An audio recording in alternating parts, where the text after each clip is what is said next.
The Ephemera 12 Divine Code's combat manuals are now in the shop for update 6.0.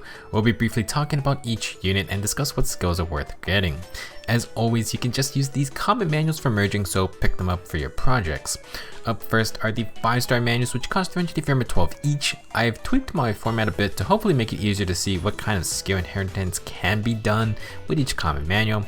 Anything underlined has prerequisites that are generally easy to get to allow you to grab more skills. Now this month it's Christmas, so we got Winter Nino.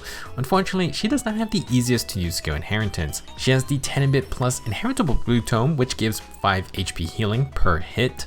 Pack Blooms Plus from Valentine's Veronica kinda just outclasses this weapon. It requires nearby allies, but you heal 4 HP per hit and you inflict -5 attack and res on the foes, so I would not really recommend getting this weapon.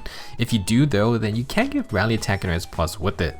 If you want the passives, then you can get Attack and Speed Form 3, Bold Fighter 3, and Armor March 3.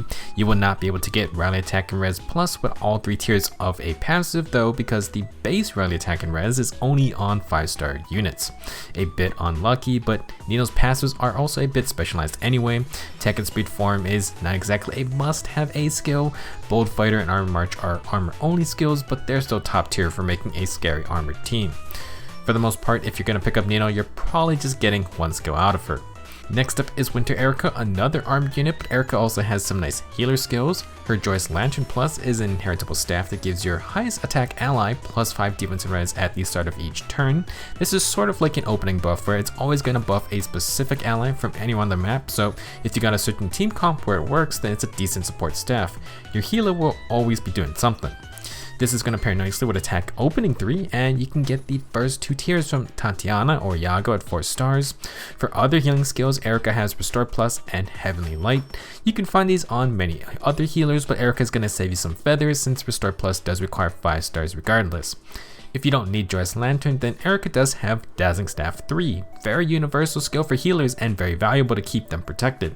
Very conveniently, Loki just got her Refine and her staff has built-in Wrathful Staff, so you can get her Wrathful, or you can get her the Wrathful plus Dazzling Staff combo if you want her to make some attacks. Generally speaking, Winter Erika should be targeted either for her inheritable weapon or Dazzling Staff. Moving on to the 4 stars, these are going to cost 100 Ephemera 12 each. This month our Tempest unit is Summer Leone, and she's a fun merge project if you're looking for a Bow Cavalier. For her inheritable weapon, she has the Sunflower Bow Plus. Basically, against healthy foes, this bow gives you extra defense, you inflict defense debuffs on the foe, and you're going to steal their defense field buffs.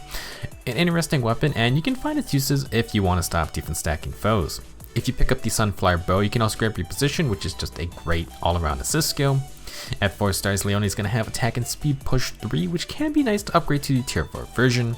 At 5 stars, she has Speed and Defense Length 3, but you can find it on other 4-star units. Overall, not a bad combat manual to pick up even if you aren't going to merge her.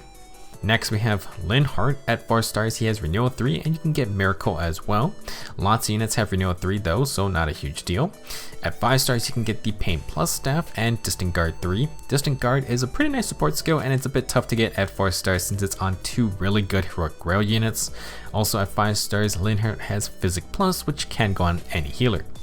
For our 3rd unit, it's going to be Chad. At 4 stars, Chad is our main supplier of Speed Smoke 3. One of the harder smoke deals to acquire, but it is a nice budget option for your speed-based units. You can grab Drawback as well. At 5 stars, Chad has the Rogue Dagger Plus, but most players should have plenty of Matthews or Geysers at this point. He also has Escape Route 3, but that can be gotten from 4 star Cecilia. 4th up, we have Oscar, who actually has some decent stuff. At 4 stars, he has Lancebreaker 3 and Rally Speed and Defense. Both are pretty solid budget skills. At 5 stars, Oscar has the Sapphire Lance, which is a Triangle Adept weapon, and Spur Speed and Defense 2. Still kind of wondering if Spurs will ever get modern upgrades, but it seems like the 2-space buffing range of drive type buffs are just more prevalent.